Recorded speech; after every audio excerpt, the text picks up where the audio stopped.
Hello? Good morning. Can I speak to Archie Hicks, please? Yes, speaking. Good morning, Mr. Hicks. My name's Simone Johnson and I'm calling from the National Bank Payment Verification Team. Okay. We automatically receive alerts about unusual transactions and I'm just calling to ask if you've authorised 3 new direct debit mandates to be set up on your account in the last week. What payments? We have 3 new instructions which have been flagged up, each for £900, which make a total alert value of £2,700. Have you authorised these payments to be created with your debit card? I don't get it. Are they direct debit payments or card payments? Mr. Hicks, as I've said, we systematically receive alerts for unusual transactions. There are 3 payments, each for £900, and if you didn't authorise them, it's essential that we move quickly to cancel them to prevent the funds leaving your account. No, I definitely have not authorised 3 payments for £900. In that case then, Mr. Hicks, as I said, we need to act now to cancel the payments. First of all, though, I need to verify who you are, so I'll take you through some security questions and we can get the payments urgently cancelled for you. Sorry, where did you say you were calling from again? Does your phone have caller ID, Mr. Hicks? Yes. Good. So you can see that I'm calling from National Bank. Now, please can you confirm your 4-digit PIN to me, please? Yes, bear with me. First 5, then 4, 6, 1. Banks never ask for confidential banking information. Does your business know this? Don't let your business be a victim of social engineering. Visit getsafeonline.org for more information.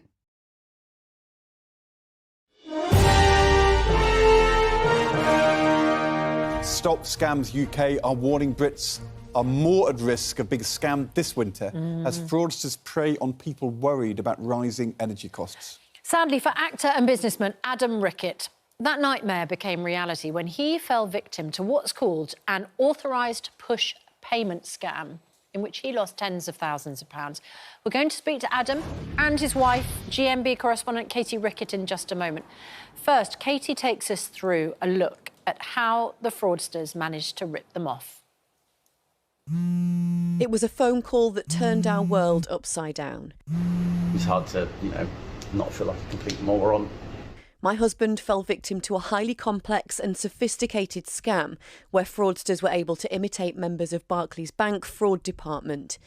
He was told that someone was trying to withdraw cash at a branch from our account using his passport, driving licence and signature. After verification checks and 2 hours of conversation, he was told to make a dummy payment to trigger the bank's fraud systems, but was told no money would ever leave the account as it had been taken offline. So he made the payment.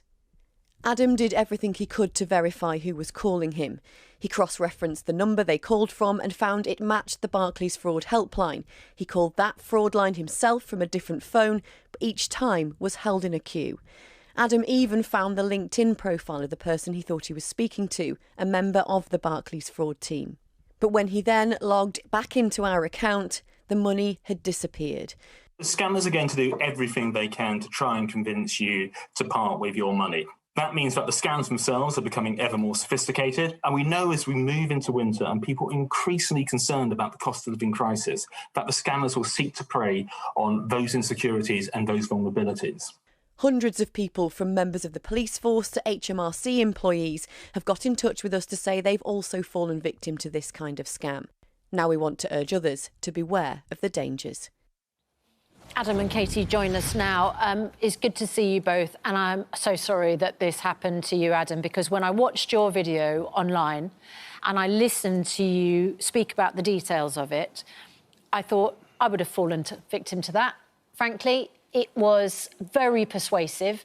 They induced a sense of panic in you that you had to act quickly. And it occurred to me, you did everything that you could to try and verify who these people were. How much did you lose during the scam? We lost £50,000, or just shy of that, so £49,500. The scary thing is that wasn't what they were aiming for. They weren't aiming for the £49,500. They were aiming to empty our entire business account. And it was purely by chance, after this 2-3 hour process, that I was able to spot that the money, which I was told would never be leaving our account, had actually been left, and it wasn't Barclays I was speaking to. I think a lot of people would think, why would you make a payment? You know, that's the obvious question, isn't it? That's the horrible thing. So what is it that made you 100% believe you were making a dummy payment to Barclays because you were talking to their fraud department? It was a whole succession. I mean, you know, I'll hand on heart, I can say it now, they are better at this than I would ever be. You know, they are better at being able to do this than I think the system will ever be. Essentially, they were ringing me from the Barclays fraud line, its number itself, which I did check.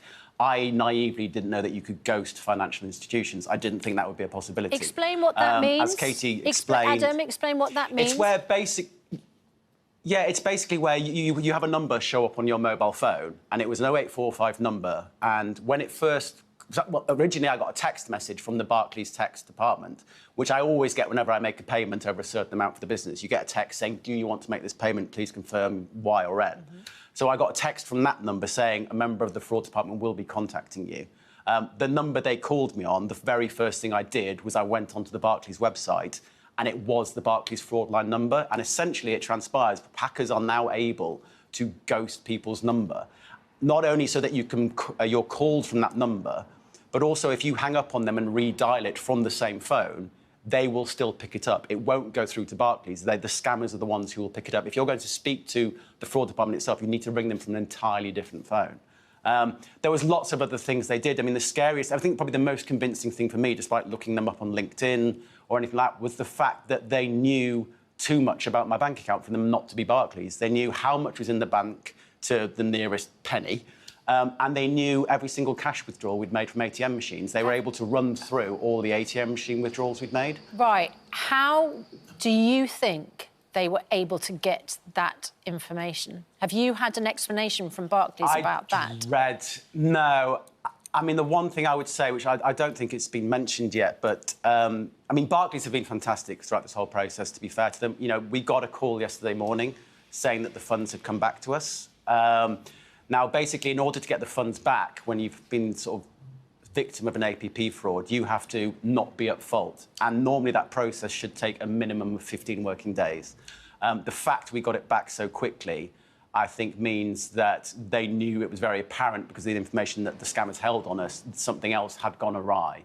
And I'm sure, you know, somebody will be investigating that. I can't say who or how or when we'll get an answer to that. But, you know, just because we've got our money back, as far as I'm concerned, that's not where this crime ends for me. You know, I think more needs to be done, and, you know, that's what we do. But you hadn't revealed to anybody your balance or payment details?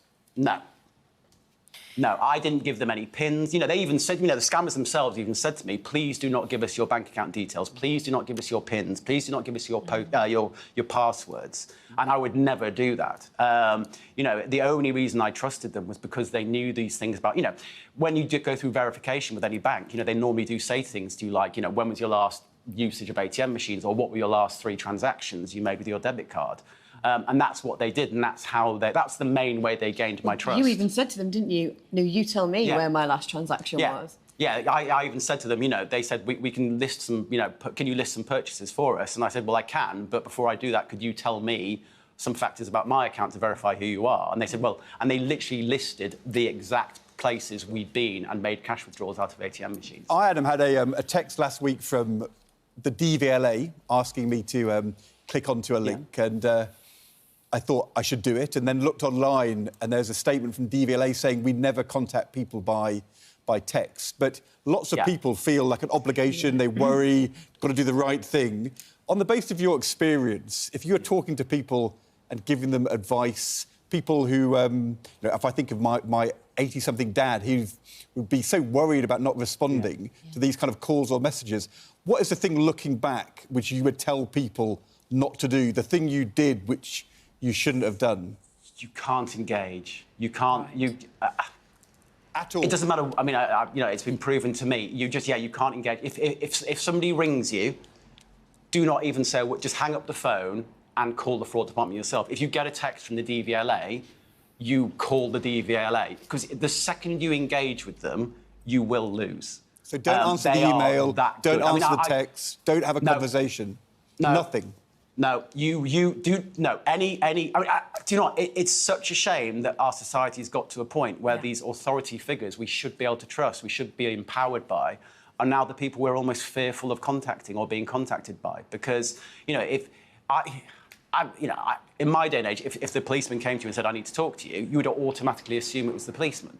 You know, how do you know that anymore? How do you know the person knocking on your door is the police? The only way you can verify any of this, whether it's contact from the bank, HMRC, the police, the DVLA, is do not use the vehicle they use to approach you. You have to make direct approach yourself, because otherwise, I know it sounds ridiculous, but if you engage with them for literally 30 seconds, they instill such panic in you, you will lose. It's and, such an important thing you're saying here. Is dependent. I think there's so many of our viewers, they think said, if you don't respond to a text, you don't have a conversation on the phone, you're doing something wrong and you are being rude or you'll get into trouble. But actually you're saying, put all that to one side, stop immediately, don't engage. It's such an important thing for people to hear. Yeah, I mean, if you think about it, even in regards to, say, your bank, say somebody, so the call I got was that because they were saying somebody had committed identity theft against me and was stealing money actively as I was speaking to them from our bank account.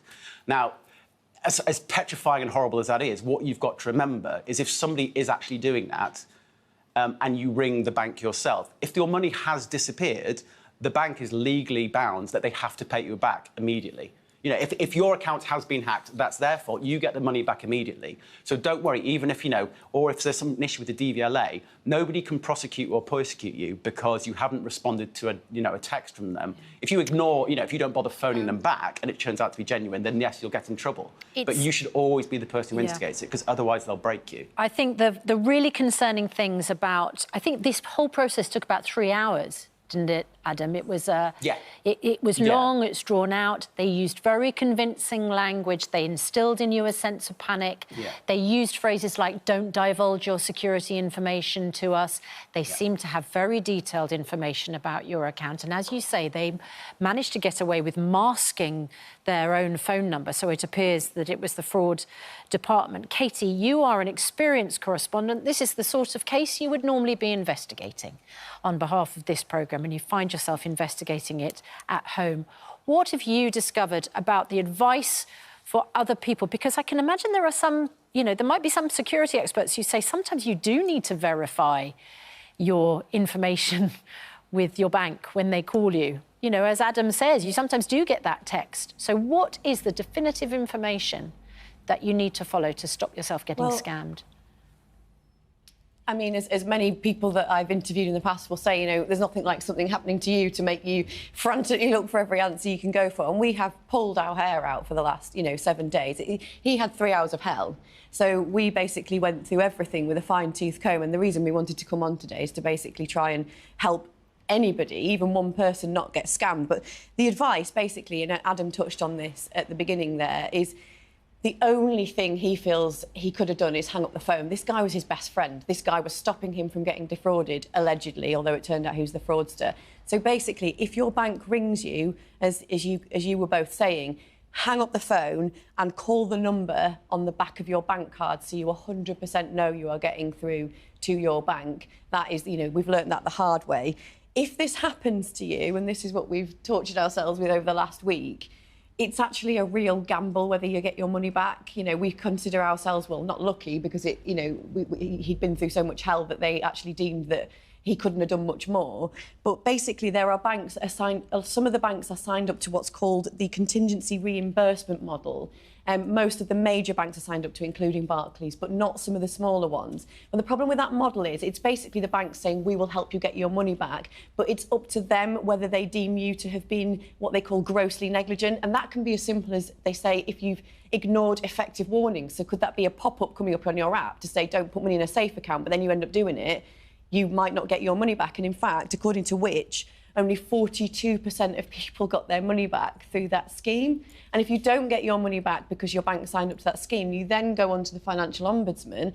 That's got a 70% success rate, but that can take months and years. And I'm going to be honest, a week of it was hard enough, wasn't it? I mean, we were very unlucky in that the people who scammed us were very good and they had a lot of information. But at the same time, we were lucky because of that, because it made it so definitively clear in the bank's eyes that we weren't at fault. But we've spoken to people, we know people in our town who have had something similar happen to them and are still waiting to find out if they're getting their money back because they've gone to the Financial Ombudsman. We had people message us saying, you know, our mental health is going down the drain because we're still waiting. So we want this to change for other people. Totally. Thank you both very much indeed. I'm sorry it happened to you. I'm glad it's been resolved, and I hope that presumably they've got the details of the bank account that you paid that money into, and that will lead to, you know, a prosecution. That's what we need in this situation. You'd hope so. I'm not holding our breath. Yeah. I mean, to be honest, oh, no, sorry, never mind. I was going to say, though, I mean, I think the most important thing here is that the system itself needs to catch up. Yeah, OK. The scammers, and when we've had phone calls and contact from banks and HMRC, it's the system itself needs to catch up and become on a par with the scammers. Yep, definitely. Barclays said they urge people to be extra cautious if they're asked to call a number or open a link. No genuine bank would request customers to transfer money to a safe account. So that's the other bit of advice. Don't do the transfer. But, you know, as Adam said, he'd done everything he possibly could.